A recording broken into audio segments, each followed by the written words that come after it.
Hello friends, अनूठी में आपका स्वागत है। अर्जुन और धर्म युद्ध की कड़ियों में मैंने 78 कड़ी तक अभी तक शेयर किया है। आप अगर इसके बारे में पढ़ना चाहते हैं तो मेरा ब्लॉग है विचार मंथन स्पीकिंग ट्री पर, आप उस पर पढ़ सकते हैं। तो अर्जुन और धर्म युद्ध में आगे बढ़ते हुए मैं बताती हूँ आपको। श्री भगवान कहते हैं कि ये मानव शरीर क्षेत्र है। जब जीव अनेकों जून में जन्मता है और कर्म करता हुआ अनेकों जन्म बिताता है, पर फिर भी पुण्य और पाप की भेद से अनभिज्ञ रहता है, क्योंकि ज्ञान केवल मानव चोले में ही प्राप्त होता है और इसलिए मानव जून पाप कर्म से मुक्त भी नहीं है।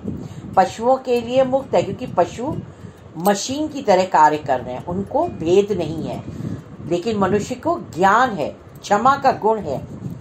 ये क्षेत्र जो देह है, ज्ञान प्राप्त होते हुए चेतन हो जाती है और चेतन हर ज्ञान को अंतर में आत्मसात करता रहता है और जो घटना से अंतर में ज्ञान प्रज्ञा को धारण करता हुए सब कुछ आत्मसात करता जाता है, वो गेह है। और श्री भगवान स्वयं को गेह कहते हैं, क्योंकि वो तो संपूर्ण ब्रह्मांडों के परे होकर भी सब कुछ स्वयं के भीतर धारण करते हैं। इस संसार में जीव का स्थूल शरीर गगन, वायु, जल, पृथ्वी और अग्नि से निर्मित है। जैसे पृथ्वी तत्व शरीर मानस बुद्धि है, वायु तत्व श्वास है, भूख और ऊर्जा अग्नि तत्व है और रक्त जल तत्व है। आकाश तत्व वो छोर है जो शरीर को स्थिति से स्थिरता देता है। अंतर में मस्तिष्क तक सूचना और प्रसारण के साथ समझने की प्रक्रिया करने वाली इंद्रियां जो नसों के रूप में काम करती हैं, ज्ञान इंद्रियां हैं। और जिन इंद्रियों के द्वारा बाहर कर्म होता है और जो दिखाई देता है, वो कर्म इंद्रियों का कर्म होता है और आचरण होता है, जो मन चित्त सोच को प्रभावित करता जाता है। जैसे अहंकार, ईर्ष्या, लोभ, मोह, क्रोध, इनके द्वारा कर्म इंद्री और ज्ञान इंद्री प्रभावित होती जाती है। तो इनको नियंत्रण में रखना है। इन्हीं के द्वारा मानव चेतन पाप और पुण्य के प्रभाव में आता है और कर्मों प्रभाव में आता है और अपने कर्मों को करता जाता है ना।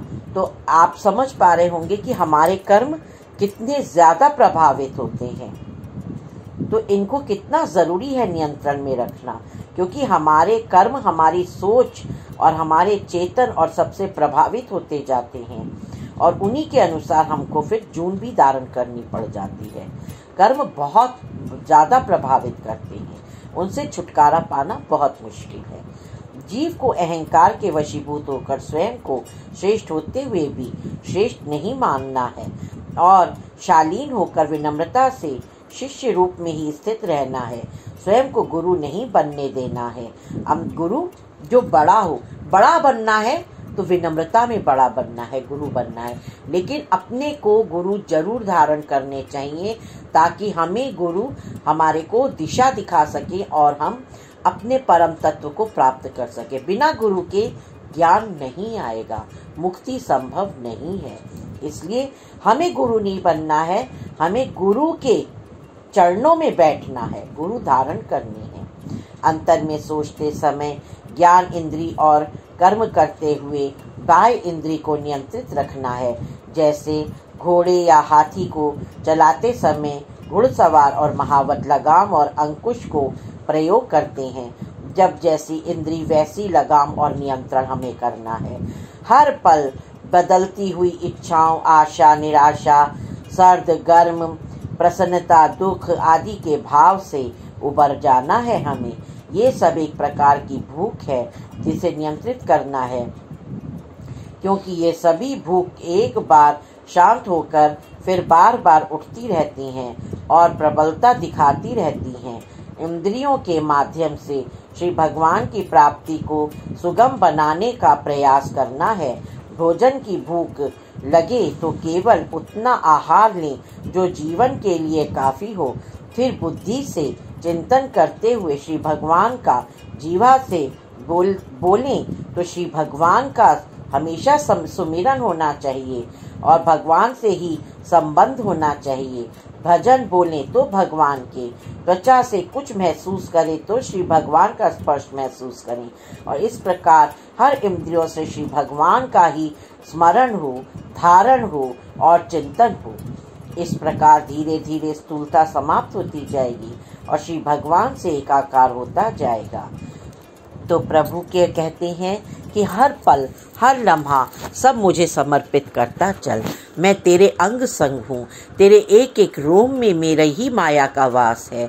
हर प्रभु के जितने करोड़ों रोम हैं हर एक की माया है और हम उसी माया से प्रभावित होकर के अपने इंद्रियों को वश में नहीं रख पाते। लेकिन अगर हम प्रभु का हाथ पकड़ लेते हैं और गुरु की कृपा में रहते हैं तो हमें प्रभु का सुमिरन चिंतन करते हुए प्रभु प्राप्त हो जाते हैं और हम इस माया से मुक्त हो जाते हैं। तो फ्रेंड्स, मैं आशा करती हूँ आपको आज का ये चिंतन अच्छा लगा होगा। आते रहिए, सुनते रहिए, आनंद उठाते रहिए और मैं भी आनंद लेती रहूँ। आज यहीं समाप्त करते हैं। अगली कड़ियाँ लेकर मैं शीघ्र उपस्थित होंगी। राधा स्वामी। जय श्री कृष्णा।